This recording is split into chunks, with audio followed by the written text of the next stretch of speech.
साथीहरु के तपाईहरु पनि आईपीओ भर्ने गर्नु भएको छ र नयाँ आईपीओ को पर्खाइमा बसिरहनु भएको छ? यदि त्यसो हो भने अझै पनि यो भिडियो तयार पार्दासम्म 75 वटा कम्पनीहरुको आईपीओ खुल्न नै बाँकी रहेको छ। ती मध्ये पनि म्यानुफ्याक्चरिङ एन्ड प्रोसेसिङ सेक्टरको मात्रै 16 वटा कम्पनीको आईपीओ खुल्न नै बाँकी रहेको छ। अब यो आजको भिडियोमा चाहिँ यो म्यानुफ्याक्चरिङ एन्ड प्रोसेसिङ सेक्टर अन्तर्गतका 16 वटा कम्पनीको आईपीओहरु मध्ये भूगर्भ cement limited, Shri distillery limited, Lakshmi Technoplast limited, त्यसैगरी पाल्पा सिमेन्ट इन्डस्ट्रिज लिमिटेड यी 4 वटा कम्पनीहरुले कति रुपैयाँ बराबरको कति किता आईपीओ खुलाउनको लागि बोर्डको अनुमति कुरेर बसिरहेका छन्।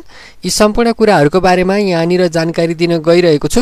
भिडियोलाई नछुटाइकन अन्तिमसम्म हेर्नु होला। र साथीहरु यदि तपाईहरु पनि यस्तै यो आईपीओ एफपीओ शेयर बजारसँग रिलेटेड नयाँ अपडेटहरु हेर्न चाहनुहुन्छ भने यस च्यानललाई सब्स्क्राइब गर्नु होला। यस च्यानलमा चाहिँ आईपीओ एफपीओ शेयर बजारसँग रिलेटेड नयाँ अपडेटहरु आउने बित्तिकै भिडियो बनाएर अपलोड गर्ने गरेको छु। त्यसैले तपाईहरु पनि त्यस्ता अपडेटहरु आउने बित्तिकै हेर्न चाहनुहुन्छ भने च्यानललाई सब्स्क्राइब गर्नु होला। र साथीहरु आउनु सब ढिला नगरी यो आजको टपिक तर्फ लागिहालौं। साथीहरु के तपाईहरु पनि आईपीओ भर्ने गर्नु भएको छ र नयाँ आईपीओ को पर्खाइमा हुनुहुन्छ भने यो भिडियो तयार पार्दासम्म अझै पनि 75 वटा कम्पनीहरुको आईपीओ खुल्न नै बाँकी रहेको छ। ती 75 वटा कम्पनीहरु मध्ये यो म्यानुफ्याक्चरिङ एन्ड प्रोसेसिङ सेक्टरको मात्रै 16 वटा कम्पनीहरुको आईपीओ खुल्न नै बाँकी रहेको छ। ती 16 वटा कम्पनीहरु मध्ये यहाँनिर 4 वटा कम्पनीको बारेमा जानकारी दिन गइरहेको छु।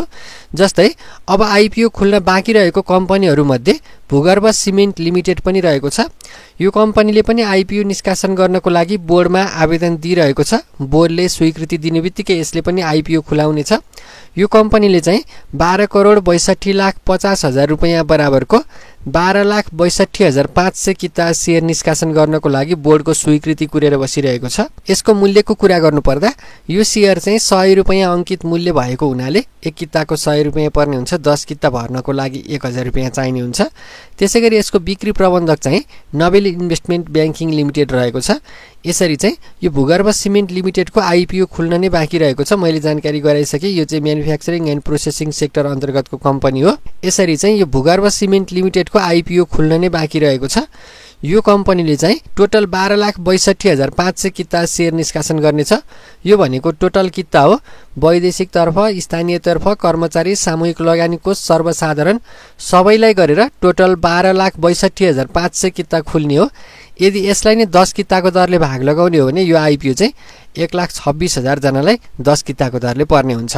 र यसरी चाहिँ अझै पनि आईपीओ आउन बाँकी रहेका कम्पनीहरु मध्ये यो भूगर्भ सिमेन्ट लिमिटेडको पनि आईपीओ आउन नै बाँकी रहेको छ। यो कम्पनीले चाहिँ टोटल 12,62,500 किता आईपीओ निष्कासन गर्नेछ। त्यसैगरी आईपीओ खुल्न बाँकी रहेका कम्पनीहरु मध्ये अर्को भनेको श्री डिस्टिलरी लिमिटेड पनि हो। यो कम्पनीले पनि आईपीओ निष्कासन गर्नको लागि बोर्डमा आवेदन दिइरहेको छ। बोर्डले स्वीकृति दिनेबित्तिकै यसले पनि आईपीओ निष्कासन गर्नेछ।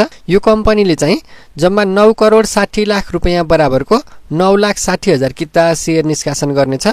यसको बिक्री प्रबन्धक प्रभु क्यापिटल लिमिटेड रहेको छ भने यसको मूल्यको कुरा गर्नुपर्दा यो पनि 100 रुपैयाँ अंकित मूल्यमा नै जारी हुने शेयर हो। एक किताको 100 रुपैयाँ पर्ने हुन्छ। हामीलाई 10 किता भर्न 1000 रुपैयाँ चाहिने हुन्छ। जम्मा 9,60,000 किता खुल्नेछ। यो भनेको चाहिँ टोटल किता हो। वैदेशिक तर्फ, स्थानीय, कर्मचारी, सामूहिक लगानीको सर्वसाधारण सबैलाई गरेर 9,60,000 किता खुल्नेछ। यदि यसलाई नै 10 ले भाग लगाउने हो भने 96,000 जनालाई यो आईपीओ पर्ने हुन्छ। र यसरी चाहिँ अझै पनि आईपीओ खुल्न बाँकी रहेका कम्पनीहरु मध्ये यो श्री डिस्टिलरी लिमिटेडले पनि आईपीओ निष्कासन गर्न बाँकी नै रहेको छ। अर्थात् धितोपत्र बोर्डको स्वीकृति कुरेर बसिरहेको छ। बोर्डले स्वीकृति दिनेबित्तिकै यसले पनि 9,60,000 किता आईपीओ निष्कासन गर्नेछ। त्यसैगरी अब आईपीओ निष्कासन हुन बाँकी रहेको अर्को कम्पनी भनेको लक्ष्मी टेक्नोप्लास्ट लिमिटेड पनि हो। यो कम्पनीले पनि आईपीओ निष्कासन गर्नको लागि धितोपत्र बोर्डमा आवेदन दिइरहेको छ। बोर्डले स्वीकृति दिनेबित्तिकै यसले पनि आईपीओ निष्कासन गर्नेछ। यो कम्पनीले चाहिँ 10 करोड रुपैयाँ बराबरको 10 लाख किता आईपीओ निष्कासन गर्नेछ।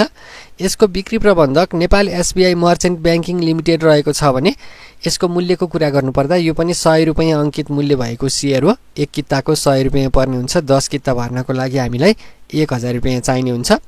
यो कम्पनीले जम्मा 10 लाख किता आईपीओ निष्कासन गर्नेछ। यो भनेको टोटल किता हो। मैले यहाँनिर जानकारी गराइरहेको छु। यहाँनिर मैले भनिरहेको सबै टोटल किता नै हो।